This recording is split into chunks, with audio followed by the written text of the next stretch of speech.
Before Steven Universe, before middle-class mothers came together to complain the gay away, there was all of Cartoon Network, where their net worth was based on queer networks. Oh no, Jerry. Powerpuff Girls did not make your boy like boys. He was just always one of the girls. You only make him out to be him because of those old Bible hymns. Chemical X was the professor's best attempt at slave culture. But even through the trauma, he was still a scientist. So maybe if his value was not based on a straight path, but a success path, then your child could be something more than queer. Y'all should have been banned us from Nickelodeon. Like we didn't learn early that the Fairly Odd Parents didn't live by the rules. Your children are screeching for freedom. Your child is allowed to be a fairy and a god at the same time. You force your child to live their life as a teenage robot.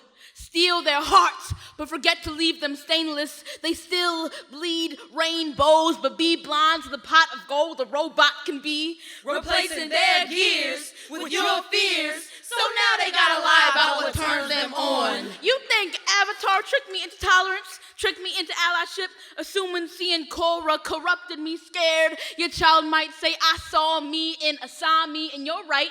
TV taught me I could be straight and still support bending. Paula? PBS does not stand for publishing back shots. You don't have to hypersexualize sexuality. Gay is not akin to adultery. See, Curious George is just another nickname for my boyfriend. That boy can't help but run into trouble. Like when his dad catch him kissing on boys, he get his teeth kicked in. Kids getting disciplined by every hate-appointed administrator, and we getting canceled because we prevent increased suspensions. These suicides and killings be like reruns. Remember Maya and Miguel party until they both dropped along with 47 other bodies, but we will take your essays of hate every day if it means saving a child who thought they could trust their parents with anything. You can't turn this electric company, shock therapy. You can't turn this pride puppet. I saw my reflection in Mulan's masculinity. Even when my whole family thought my boxer shorts and big black boots would disappear to the dark side of the moon.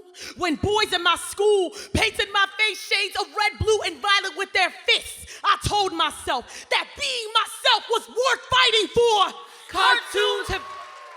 Cartoons have always been more transparent than all parents scared of a trans agenda.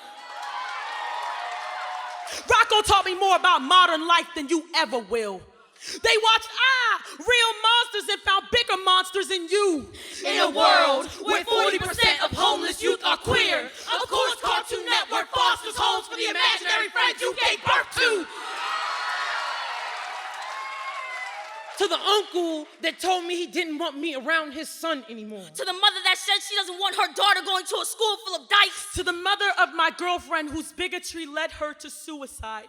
You can't convince us we don't exist.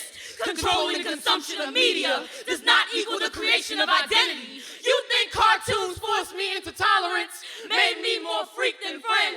Well, I am real. Bask in what you cannot control. Instead of censoring the living room, give us living room before you turn your child into Danny Phantom and they go ghost on all of us.